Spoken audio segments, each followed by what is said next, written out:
Hello বন্ধুরা, কেমন আছো? আশা করি ভালো আছো।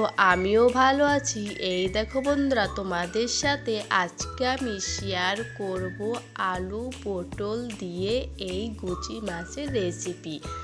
দেখো, গুচি মাছটা অনেকই বড় সাইজে। দেখো, কেটে ধুয়ে পরিষ্কার করে নুন হলুদ মাখিয়ে নিয়েছি।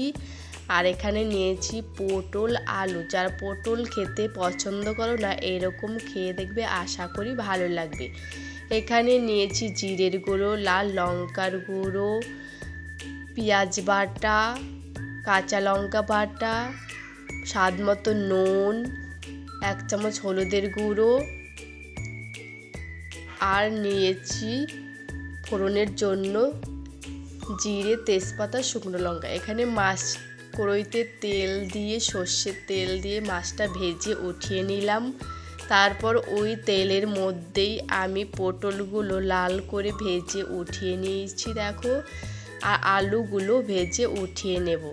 দেখো, লাল লাল করে ভাজা হয়ে গেছে, উঠিয়ে নিয়েছি। তারপর ওই তেলের মধ্যে ফোড়ন দিয়ে দিচ্ছি 2টো শুকনো লঙ্কা, 2টো তেজপাতা আর গোটা জিরে।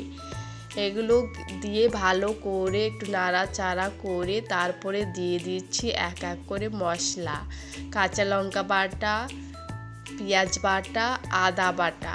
এগুলোকে একটু ভালো করে একটু নাড়াচাড়া করে তারপর দিয়ে দিচ্ছি জিরের গুঁড়ো, লঙ্কার গুঁড়ো, ঝালটা তোমাদের পরিমাণ অনুযায়ী দেবে, আর 1 চামচ হলুদের গুঁড়ো, আর দিয়ে দেবো স্বাদ মতো নুন, আর দিয়ে দেবো মশলা ধোয়ার জলটা এর মধ্যে দিয়ে দিয়েছি। তারপর ভালো করে এরকম নাড়াচাড়া করতেই থাকবো, এরকম নাড়াচাড়া করতে করতে যাতে নিচে লেগে না যায়।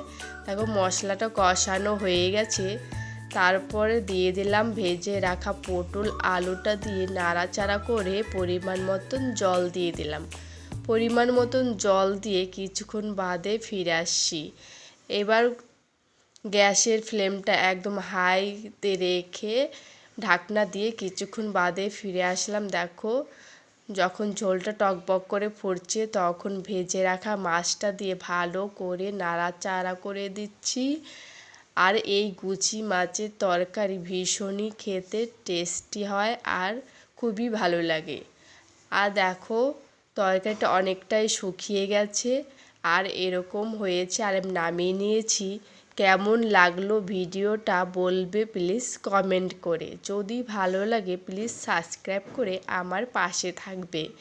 দেখো কি সুন্দর হয়েছে বন্ধুরা। গরম গরম ভাতে এই এক পদ দিয়েই 1 থালা ভাত খেয়ে নিতে পারবে। আর যদি ভিডিওটা ভালো লাগে প্লিজ সাবস্ক্রাইব করতে বন্ধুরা একদম ভুলবে না।